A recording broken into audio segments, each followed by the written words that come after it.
Hello everybody, welcome to another session of Scuba Talk with Scuba Dave. I got an email asking me, do we really need to learn the dive charts? That's going to be this focus on this session of Scuba Talk.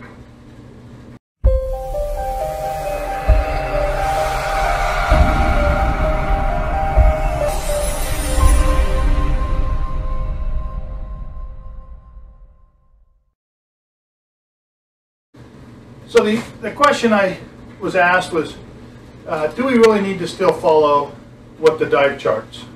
Do we need to keep them, throw them away? That was a question proposed to me. So the short answer is, in my opinion, yes. We definitely need to remember and learn how to do dive charting. Okay. Over the years, dive computers are, growing every day in numbers. Diving with gauges slowly fading out over time. And I dive with dive computers. They're the greatest thing in the world. I can sit and look at it. I dive with an air integrated, so it tells me how much my air is in my tank, my depth, and it gives me all the pertinent information that I need. Okay, and that's great. If you're diving with a dive computer, whether it's air integrated or not, hey, great. But if you're diving on gauges, okay, diving on gauges, absolutely, you have to know the dive charts. Okay. Question I get is, well, my buddy has a dive computer. Can't I just follow his? No. Because if you dive that way, when you get out of the water, if you had a dive computer, compare yours to your dive buddies.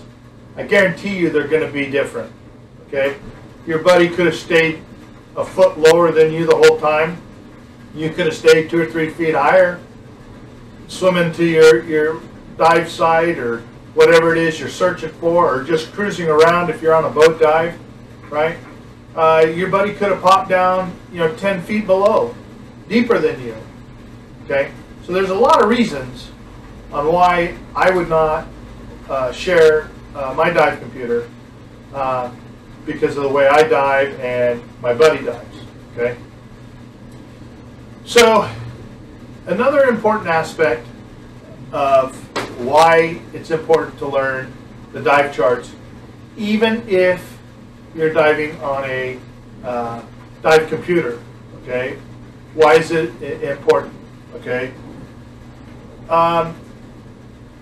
Because if your dive battery goes dead, okay, different manufacturers, different dive computers, right, they have different amount of time before you'll lose the residual memory. Now, if you're under the water and you go to look at your computer and it goes blank, you don't know with 100% certainty how long that computer's been dead under the water. You can kind of guess at the last time you checked it and the last time it was working for you. Okay? Hopefully you followed it when you were descending, right? So you didn't descend too fast or anything, right? So, and then as you're cruising along, hopefully you're checking it frequently to check your air supply. But we don't know exactly when it died. And depending at what depth, or if you're on a shore dive or a boat dive, okay, now your clock is ticking. From the last time I checked it, the battery was dead. Now I've got to ascend with my buddy, do a safety stop, right? If a safety stop is warranted, I got to do a safety stop. Now my buddy's going to have to help me out with that 3-minute safety stop, right? Or we're coming up off a deep dive, right? Might have to do a little bit longer. So time is clicking by is where I'm going with this. And as the time clicks by, you don't know, unless you've read the manual to your dive computer, is the residual memory gone yet? Or do you still have time to put a new battery in? Now, second of all, do you have a new battery? Okay, you have a new battery in your Save a Dive kit. Good for you. You put that battery in. Now how much time has gone by? Most of them, I think, are anywhere from 5 minutes to 10 minutes, and it's gone. Well, you have to start from the time you last checked it. You went to the surface, 3-minute safety stop, and the swim, kick back either over to the boat or the swim back into shore. How long did that take? Time to get your gear off. And did you chit-chat prior to go grab that battery? Did you grab the battery, throw it in? Right? So chances are you're going to miss the window, is where I'm going. So if you miss the window, you put the new battery in, but now you have a dive under you. And so you've got to figure out what your residual memory would have been. Okay, so you can continue on and do your second dive if that's what you're going to do. Okay, and so the only way you're going to be able to do that is by charts. Hopefully in open water class, you got a miniature version of this chart, and hopefully you take it with you when you go. I throw it in my dive logbook just so I have it. It's with me. 99% of the time, I never had to touch it. I hope I don't ever have to touch it. Okay, but if I do, I have it with me, or if somebody I'm diving with needs it, I have it. Okay, part of my Save a Dive kit plan. But you need to be able to learn how to use this chart, how to go in and figure it out. Okay, the reason this chart is so important is because now, if you can learn to read this chart and understand what it means, okay, then you go and you take a nitrox class, an enriched air class, okay, you get more charts. Okay, you get a partial pressure chart.